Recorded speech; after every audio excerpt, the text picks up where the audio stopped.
Puerto Rico es uno de mis favoritos lugares para ir de fiesta. No lo hago mucho. Se me hace un poquito complicado. Me encantaría poder salir más a menudo. Let me put you onto something wild happening down in Puerto Rico, because this ain't your average art show. This is the kind of thing that makes you stop scrolling, sit up, and say, wait, what? Come August 20, the island is about to open the doors on an exhibition that's got everybody buzzing. And the reason is simple. It's built around Bad Bunny. Not a concert, not a merch drop, art. Real, gallery-hanging, 32 artists deep, generation-spanning art. And once you hear what they're actually doing with it, you'll understand why this is bigger than just another tribute to a famous singer. Welcome to Pop Showroom, where the story goes beyond the headline. If you haven't subscribed yet, hit that button now, because what we're about to uncover is the part most people miss. Trust me, you'll want to stay for this. Now, let's get into it. Here's the thing you got to understand first. This ain't a room full of paintings of Benito's face. It ain't fan art blown up and framed. If that's what you're expecting, you're about to be surprised, because the whole exhibition, called Benito 100 by 35, was built on a completely different idea. The man behind it, a curator named Angle Matthew, who runs a spot called I Am Art Gallery, looked at Bad Bunny and saw something way bigger than a musician. He saw a mirror. A cultural mirror that Puerto Rico could hold up to itself and actually see who it is right now in this moment through the eyes of 32 different artists who all come from different walks of life, different generations, different corners of the island's creative scene. Está bueno. Bebe. Yo vine para aquí, para que tú sepas, yo vine para aquí a crachar el podcast que está haciendo con Jess para llevármela. 32 different voices, 32 different hands, 32 different ways of seeing the same cultural explosion that Bad Bunny has become. And every single one of them was told the same thing when they signed on. Don't just paint the guy. That's too easy, too flat, too expected. Instead, go deeper. Use him as a doorway into something bigger. So what's actually going to be hanging on these walls? That's where it gets interesting, and honestly, that's where the suspense really kicks in, because nobody walking into that gallery on opening night is going to know exactly what they're about to see. Some of the artists took Bad Bunny's songs, the actual lyrics, the moods, the stories buried inside his music, and turned them into visual pieces.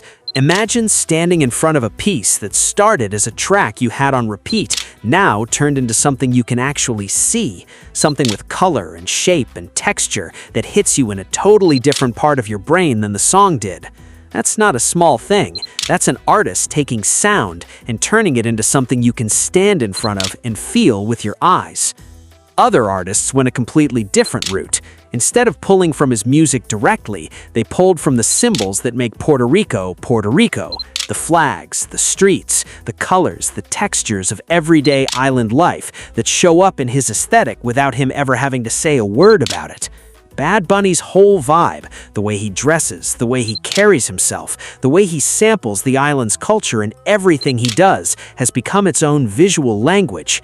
These artists are speaking that language back, using it to talk about home, about identity, about what it actually means to be Puerto Rican in this exact era. And then there's a third lane, maybe the most personal one. Some artists didn't touch the music or the symbols at all. Instead, they went inward, pulling from their own memories, their own experiences growing up on the island, watching this cultural wave rise up around them.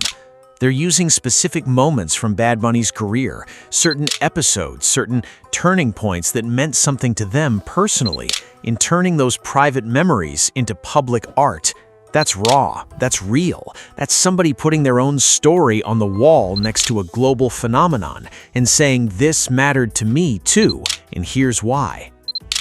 Bueno, pues por ahí viene Me Matas, que es junto a Brian Myers, Arcángel, Braithiago, Noriel, Baby Rasta, por ahí viene también. Layered cultural examination. And that's exactly the question this exhibition is trying to answer, except it's not answering it with words, it's answering it with paint, sculpture, photography, whatever medium each artist brought to the table. Because the truth is, Bad Bunny stopped being just a musician a long time ago. Somewhere along the way, without anybody officially announcing it, he became a symbol, a stand-in for an entire generation of Puerto Ricans figuring out who they are in a world that's constantly pulling the island in different directions, between tradition and modern life, between staying home and leaving for opportunity somewhere else, between old identity and new identity. Mathieu, the curator, understood that from the jump.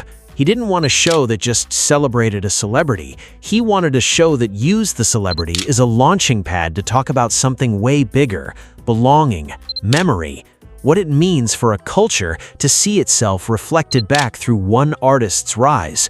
That's a heavy concept to build an entire exhibition around, but that's exactly what's happening here, and it's why this thing has people talking before it's even opened its doors. Think about it this way. When an artist blows up the way Bad Bunny has, global tours, record-breaking numbers, magazine covers, headlines everywhere you look, it's easy to lose sight of what he actually represents to the people back home. To the world, he's a superstar, but to Puerto Rico, he's something more layered than that. He's a kid from the island who made it huge without erasing where he came from. He kept rapping in Spanish, he kept repping the flag, he kept talking about the island's struggles, its politics, its pain, right alongside the party anthems. That combination, fame on a massive scale, plus staying rooted in home, is rare, and that's exactly the tension this exhibition is trying to capture, freeze, and put on display for everyone to walk through. So picture walking into this gallery on opening night. You're not just looking at art, you're walking through a timeline of feelings, memories, and cultural debates that have been simmering on the island for years. One piece might hit you with nostalgia, pulling you back to a specific song that played during a specific summer. The next piece might confront you with something political, something about identity and colonial history, and what it means to claim pride in a place that's still fighting for full recognition. Then you turn a corner and there's something completely personal, an artist's private memory turned into color and form, something that has nothing to do with fame and everything to do with what it felt like to grow up watching this cultural wave rise from the ground up. That's the real genius of what Mathieu built here. He didn't ask 32 artists to agree on what Bad Bunny means. He asked them to disagree, to bring their own truth, their own interpretation, their own emotional reaction, and put it all in the same room. That's what makes this exhibition dangerous in the best way. It's not one clean, packaged message. It's a collision of perspectives, all circling the same central figure, but none of them landing in exactly the same place.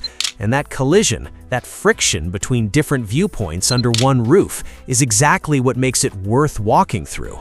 You also got to appreciate the title itself, Benito, 100 by 35. That number combination isn't random, it's doing work, hinting at scale, at multiplication, at the idea that one person's story, multiplied across generations and disciplines, creates something way bigger than the sum of its parts. It's basically telling you before you even walk in the door, this isn't about one man. This is about what happens when one man's story gets reflected back through dozens of different lenses.